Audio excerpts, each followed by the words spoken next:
day, I'm Hannah Seril P. Manalang, a caregiver student from St. Augustine School of Nursing, Las Piñas branch. Today, I will going to perform range of motion. Range of motion are exercises that are performed by client himself or by a nurse in case of helpless clients to mobilize all joints through their full range. ROM exercises are those in which a joint is moved through its full range of motion according to its capacity. The purpose of these are to increase muscle strength and endurance, to maintain normal physiological function, to prevent complications caused by immobility like contractures, to improve clients' participation in activities of daily living, and to increase joint flexibility. There are two types of ROM exercise: active ROM and passive ROM. Active ROM is done by client himself, then passive ROM is done only on clients who are unable to do it on their own. Before we proceed in exercises, I will tell and show you first the terminologies and position of the extremities in each ROM.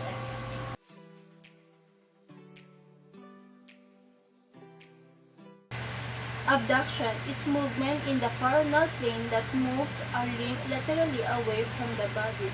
The example of these are moving the arm and hips laterally away from the body going upward, and spreading of the finger.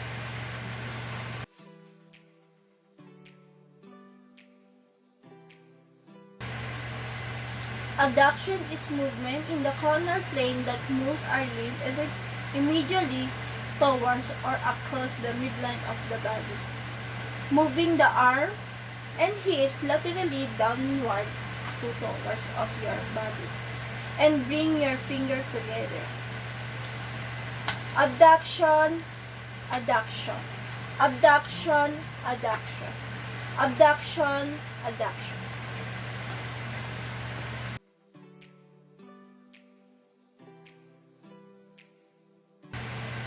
Flexion, movement in the sagittal plane that decreases the angle of joint or bending the joint of the head by moving downward motion. Shoulder, brings arm forward and raise it above the head. Forearm, bending towards interior. Trunk, wrist and hand, hips and knee.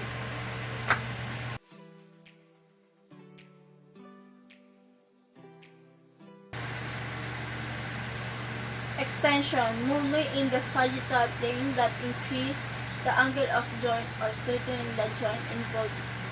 Head by moving upward motion. Shoulder, fluttering arm to side. Forearm from bending position to straight position. Wrist and hand. Posterior bending of the trunk or returning to the upright position. Hips and knee.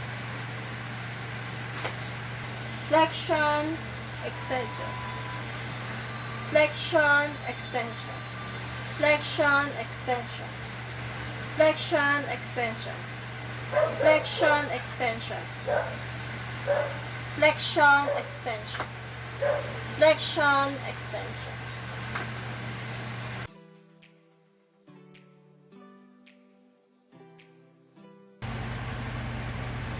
Hyperextension and hyperflexion.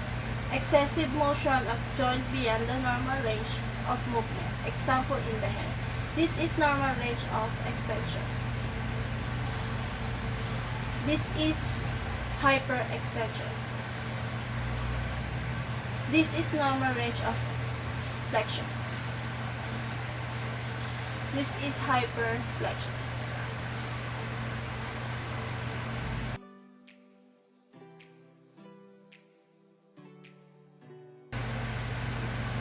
Lateral flexion, bending of the neck or body towards the right or left side.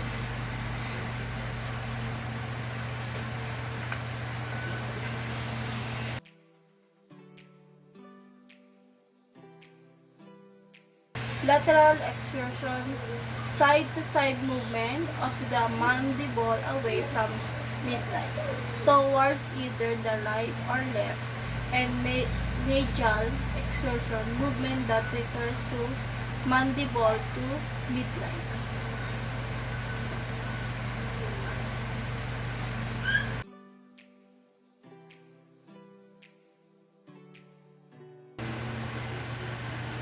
Circumduction, circular motion of the arm, hand, thumb, thigh that is produced by the sequential combination of flexion, extension, abduction, and adduction.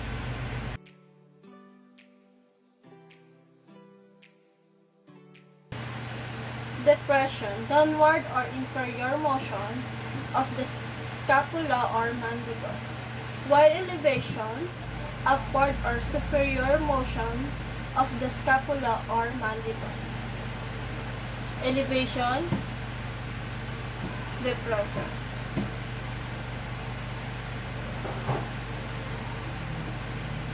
Elevation, depression.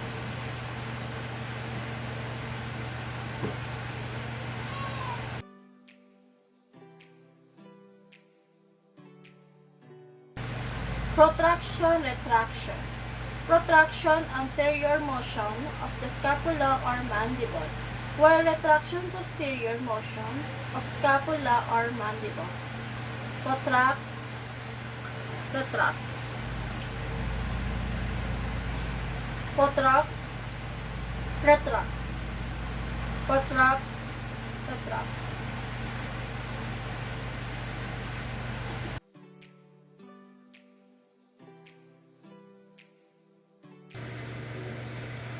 Medial or internal rotation, movement of the arm of the shoulder joint or the thigh at the hip joints that brings the interior surface of the limb toward the midline of the body.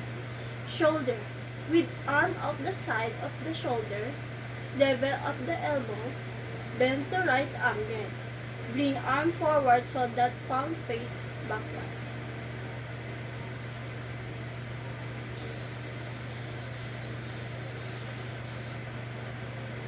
Hips, same procedure in the shoulder, with hip out to the side and knee bent to right angle. Then bring leg immediately or towards the body.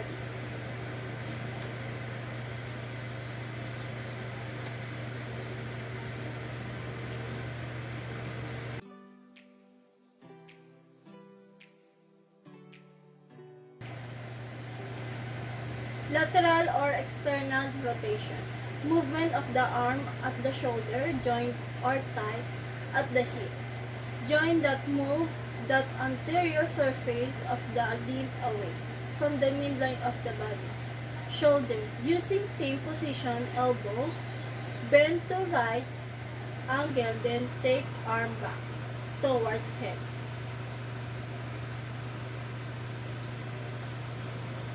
Hips, using position again, knee bend to right angle, then bring the legs externally or away from the body.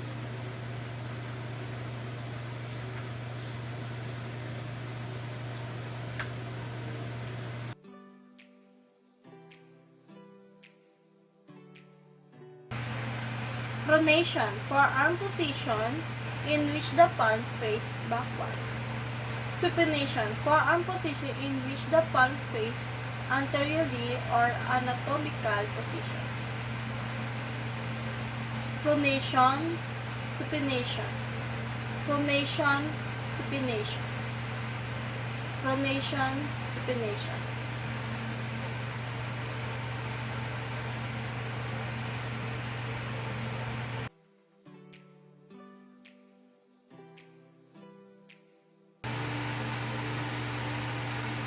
Rotation, movement of a bone around a central axis. The Atlanto-Asia joint.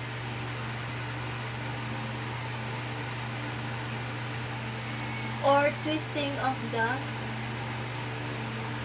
vertebral column, resulting from the summation of small motion between adjacent vertebrae.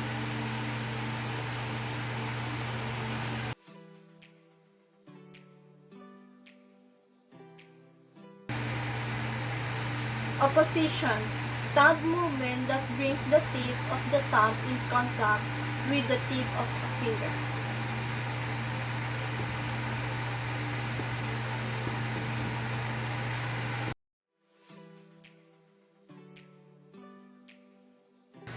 Plantar flexion, foot movement at the ankle in which the heel is lifted off the ground.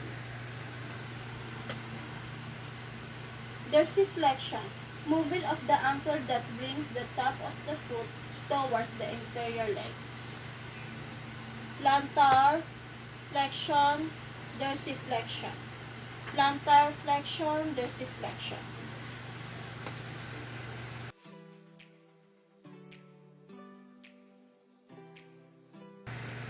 Eversion, foot movement involving the intertarsal joint of the foot in which the bottom of the foot is turned laterally.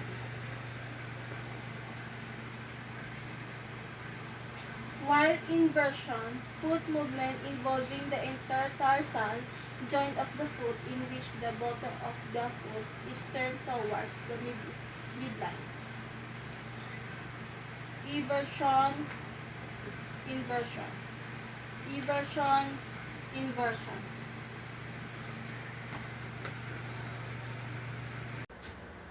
Let's proceed in implementation. Remove all tight clothes and provide a hospital gown or loose clothes. Explain the client purposes of doing exercise to promote clients' cooperation and check the vital signs before, during, and after the exercise to make sure the safety of the clients.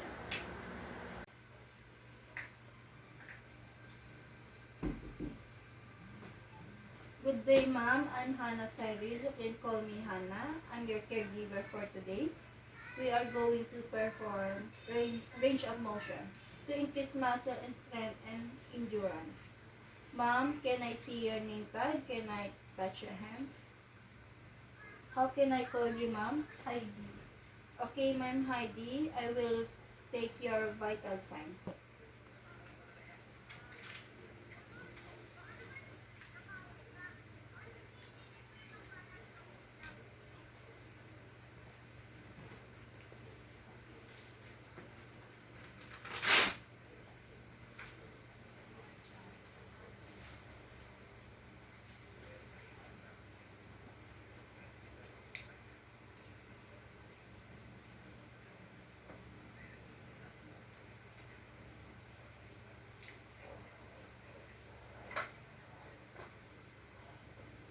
Then provide privacy and wash your hands.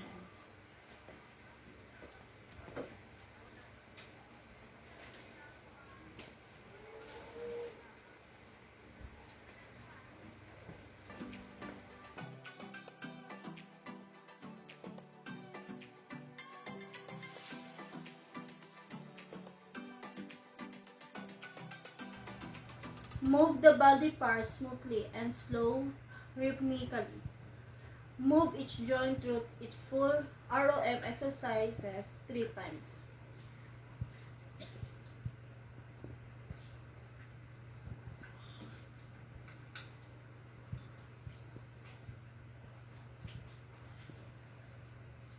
And follow regular pattern of movement.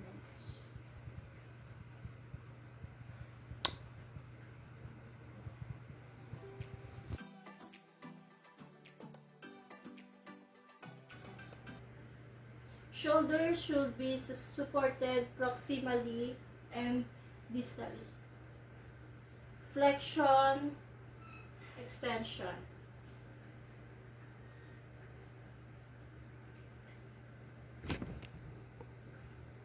shoulder abduction, adduction.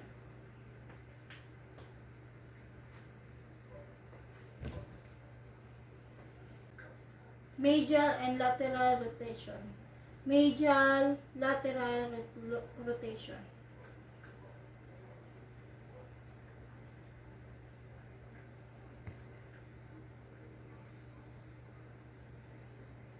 Flexion, extension. Flexion, extension.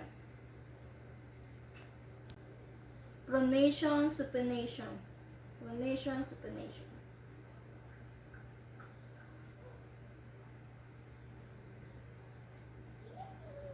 Flexion, extension. Flexion, extension. Flexion, extension. Flexion, extension.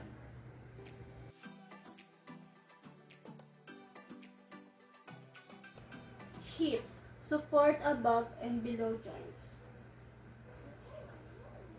Flexion, extension. Flexion, extension. Abduction, adduction. Abduction, abduction.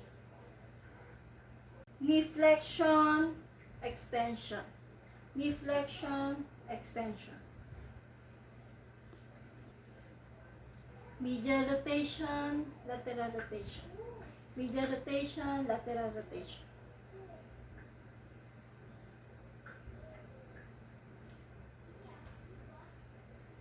Dorsiflexion, plantar flexion.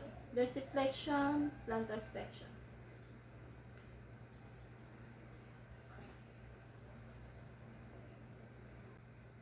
Inversion, eversion. Inversion, eversion.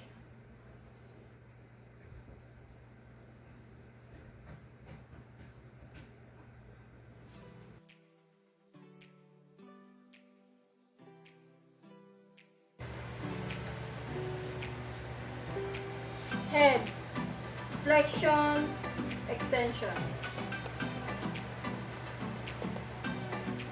Lateral flexion.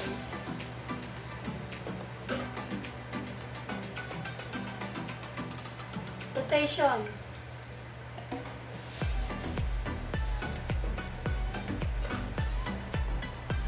Contraction and retraction.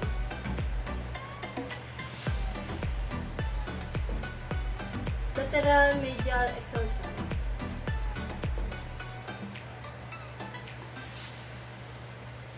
Elevation, depression.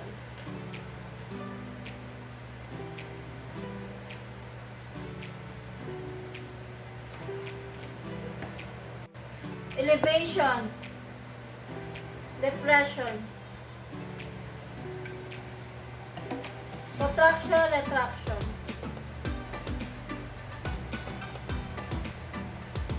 Lateral flexion.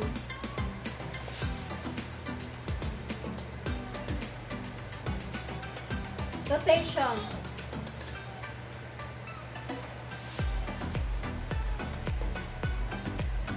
Shoulder flexion and extension. Abduction, adduction.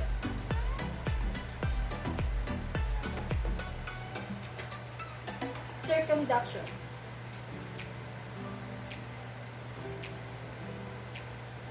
Medial and lateral rotation.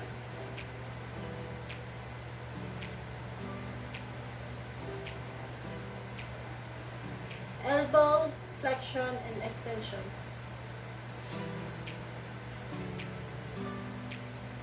Wrist, flexion and extension.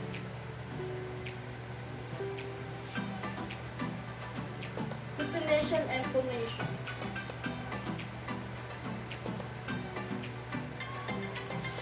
Opposition.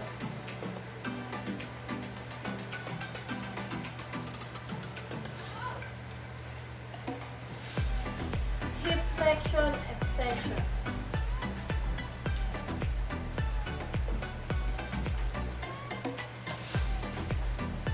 Abduction and adduction.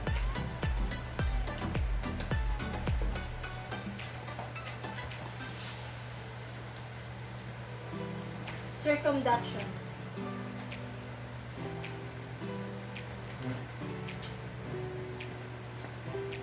Major and lateral rotations.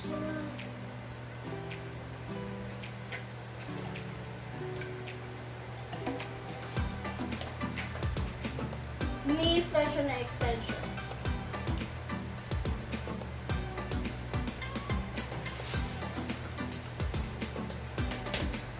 Dorsiflexion and plantar flexion.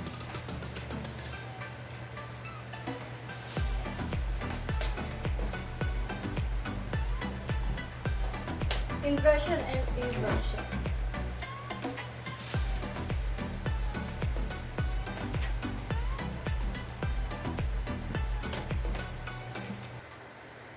After the exercise, check again the vital sign.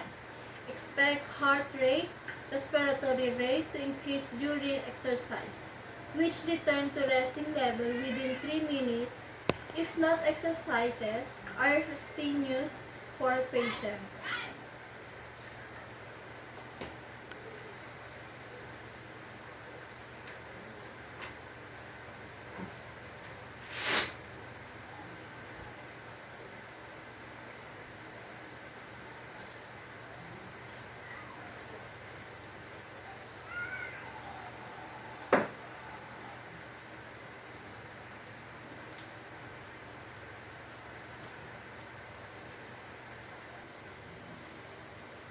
Then wash your hands, make the clients comfortable, and record the procedure.